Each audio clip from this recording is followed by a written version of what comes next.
La voie du véritable pardon de Maslow Tsunasi. Chapitre 8. La place de la confiance dans le pardon. Grand 1. L'épreuve de la confiance dans le pardon. Beaucoup me demandent si on pardonne, doit-on à nouveau accorder sa confiance à l'offenseur? Ou doit-on s'éloigner de l'offenseur une fois qu'il a été pardonné? Chers frères et sœurs, lorsque nous pardonnons, nous pouvons soit restaurer la suite de la personne dans sa position à nos côtés, soit l'éprouver dans la confiance pour savoir si elle est digne d'être repositionnée dans notre cercle. Je prends le témoignage d'une femme dont le mari vivait dans l'adultère. Lorsqu'il est revenu vers elle, elle lui a pardonné ses écarts et lui a maintenu sa confiance. Elle supposait que son mari n'avait contracté aucune maladie infectieuse. En ayant eu à nouveau des rapports sexuels non protégés avec elle, il lui a transmis le virus du sida. À l'heure même où j'écris ces lignes, cette femme et son mari ont tous les deux le sida. Et sachant que cette maladie est mortelle, ils vont laisser des orphelins. Tout cela parce qu'elle a pardonné et accordé sa confiance à celui qui était son époux. Et à moins d'un miracle ou d'un prodige de Dieu, elle va mourir du sida parce qu'elle a fait confiance. Je dis cela pour bien faire comprendre l'importance de bien enseigner sur le pardon et la confiance. En d'autres termes, lorsqu'on enseigne sur le pardon sans équilibrer cet enseignement avec celui portant sur la confiance, le diable entre et il détruit les chrétiens parce que l'ignorance est une porte du diable.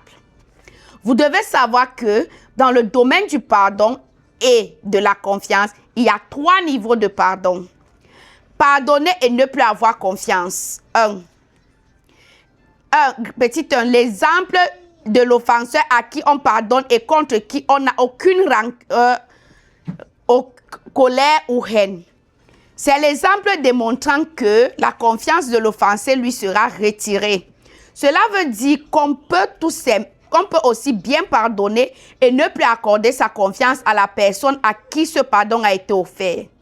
Car oui, vous avez le droit de ne pas avoir confiance après avoir pardonné. Surtout si cette confiance avait été donnée à quelqu'un qui venait d'entrer dans votre cercle relationnel.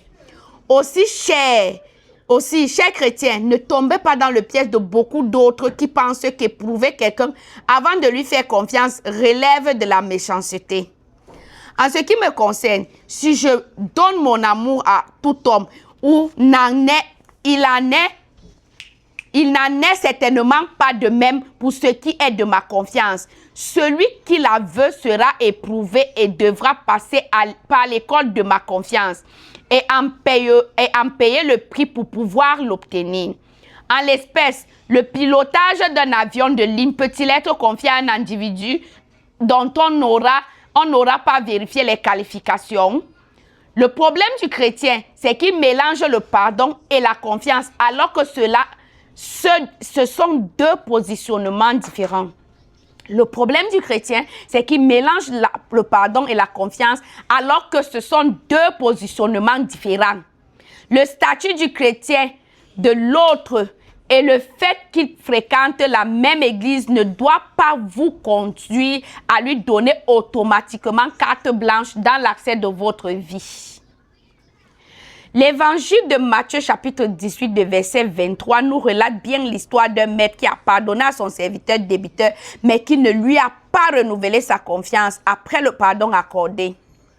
C'est pourquoi le royaume des cieux est semblable à un roi qui voulut faire rendre compte à ses serviteurs. Car il se mit à compter, on lui amena un qui devait 10 000 talents. Comme il n'avait pas de quoi payer, son maître ordonna qu'il fût vendu. Puis sa femme, ses enfants et tout ce qu'il avait, et que la dette fût acquittée.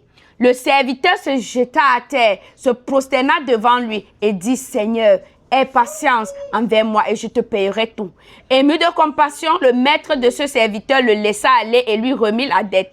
Après qu'il fut sorti, le serviteur rencontra un de ses compagnons qui lui devait 100 deniers et il se saisit et l'étranglait en disant: Paie ce que tu me dois. Son compagnon se jeta à terre et le supplia en disant: Aie patience envers moi et je te payerai. Mais l'autre ne voulut pas. Il alla le jeter en prison jusqu'à ce qu'il lui payait ce qu'il devait. Ses compagnons, ayant vu ce qui était arrivé, furent profondément attristés. Ils allaient raconter à leur maître tout ce qui s'était passé. Alors le maître fit appeler le serviteur et lui dit, « Méchant serviteur, je t'avais remis en entier ta dette parce que tu m'en avais supplié. Ne devais-tu pas aussi avoir pitié de ton compagnon comme j'en ai eu pitié de toi ?» Comme j'ai eu pitié de toi, pardon. Et son maître irrité le livra au bourreau jusqu'à ce qu'il lui payait tout ce qu'il devait. C'est ainsi que mon Père Céleste vous traitera si chacun de vous le pardonne à son frère de tout son cœur. Voilà un homme qui agit mal et à qui on pardonne sans toutefois le replacer dans la première position. Son maître avait d'ailleurs raison, puisque ce serviteur s'est avéré être un homme indigne de confiance et méchant. Bien qu'il ait été pardonné et obtenu la grâce de son créancier, il n'a pas fait de même de son côté pour son débiteur qu'il maltraita pour obtenir son remboursement.